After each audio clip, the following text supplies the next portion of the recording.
Raynaud's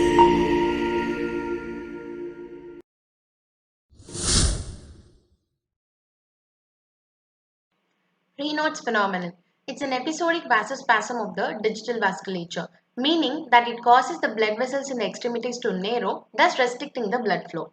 The episodes or attacks are usually affecting the fingers and toes. In rare cases, the attack may occur in other areas such as ears or nose.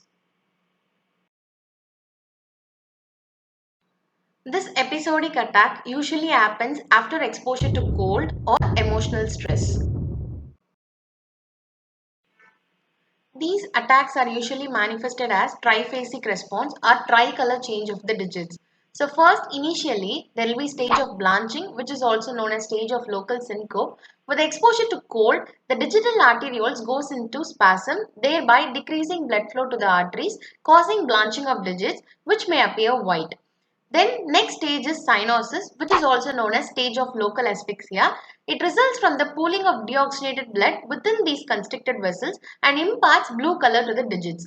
The next phase is red engorgement or a stage of recovery. With the rewarming or passing of an attack, the digital vasospasm resolves and the blood again flows into the arteries and capillaries, which imparts bright red color to the digits.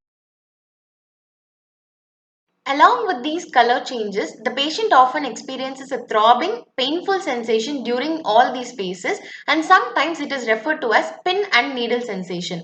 This triphasic response cumulatively called as flag sign or patriotic sign because of the color changes. Raynaud's phenomenon is divided into primary Raynaud's phenomenon and secondary Raynaud's phenomenon. In primary Raynaud's phenomenon, it is also termed as Raynaud's disease. The vasospasm is not associated with any systemic disease. It typically involves women of younger age, that is less than 30 years, and involves all fingers symmetrically, excluding the thumbs, and it is not painful. Some may also have a genetic association. The primary Raynaud's phenomenon usually follows a less severe course than secondary Raynaud's phenomenon.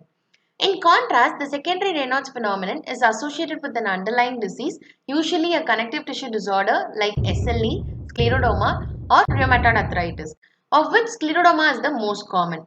Here, the vasospasm are typically painful and asymmetric involvement of the digits are common, and it can also result in ulceration or necrosis of the digits. Raynaud's phenomenon can be diagnosed by clinical examination, imaging studies including thermography and arteriography. The laboratory testing may be performed to assess for conditions that can mimic Raynaud's phenomenon or causing secondary Raynaud's phenomenon. The nail fold capillary examination assists in distinguishing between primary Raynaud's and secondary Raynaud's. In primary Raynaud's, the nail fold capillaries are normal, whereas in secondary Raynaud's, the capillaries are dilated and tortuous. General measures for management of Raynaud's phenomenon include patient education, warming of the affected body part, and use of gloves, and cessation of vasoconstricting agents such as nicotine, and avoidance of precipitating factors such as smoking and exposure to cold environment. If non-pharmacological treatment is inadequate, the patient may be considered for pharmacological therapy, which includes calcium channel blockers and topical nitroglycerin ointments, which are the potent vasodilators. The therapy for secondary Raynaud's phenomenon must be tailored to the underlying disorder.